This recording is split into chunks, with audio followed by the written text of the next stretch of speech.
James is talking to people that say, I believe, but they're not manifesting their beliefs. Okay, so Paul is, as Pat's position, is addressing an audience that still is pretty Jewish in their heart yet. Right. And so, and pounding, you have to follow the Mosaic law. Makes life easy, just obey. Yeah, just obey. Whereas James is addressing People that are more lax in their actions. people who are baptized Christians that maybe are lax in their actions and living out their faith. I think that's why they both make fun. There may be something to that, and there may be what seems to be a drastic and diametrically opposed teachings between these two. There may be some common things, and that might be one of the common things. Okay, we have to investigate some other things. Okay, Dick. I have a footnote on here. It says, unlike most Jews, James does not consider Abraham's faith, trust in God, in parentheses, as constituting a good deed to itself. However, closely he relates the two things. Let me see. James makes a clear distinction between having faith and doing something as a result of that faith. Now, how does Paul feel on that one? Okay. So your footnote indicates that it seems pretty clear the author of James does not have the Mosaic law in mind when he speaks of works. Okay? Whereas Paul seems to have Mosaic law in mind when he speaks of works. So, first of all, we have to recognize that is a distinction then. So in James, when he speaks of works,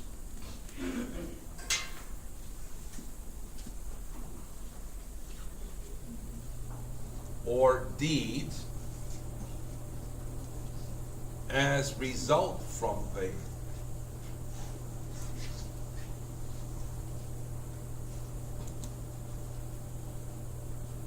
he's taking a position that isn't opposed, but it's different than Paul, who's speaking from a standpoint of the Jewish belief. They had to follow the Mosaic laws to every line and tittle, every dot and tittle, as Jesus said in one of the gospel passages. By the letter of the law. As interpreted by whom? As interpreted by whom? As interpreted by the writer. And the writer was trained as a? St. Paul was trained as a? Rabbi, yes. What kind? Pharisee, yeah. St. Paul was trained not only as a Jewish rabbi, but as a Pharisee. He said in one of his letters, I'm a Pharisee, from a family of Pharisees and so on. Very strict interpretation of the law, okay? And he is saying, no, we're saved by faith over against. So when Paul talks about, Mosaic law and so on, he had that, formal, you would say, educated background in the Jewish understanding of that. Does that mean that James did not? There's no indication, because we don't have hardly anything personal about this James who wrote this letter. All we have is his position. Okay? And his position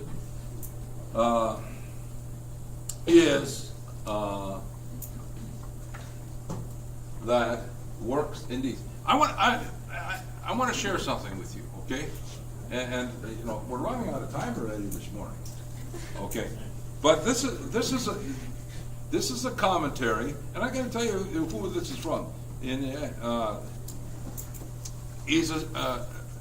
This appears in Encyclopedia Britannica article on works, and it's co-authored by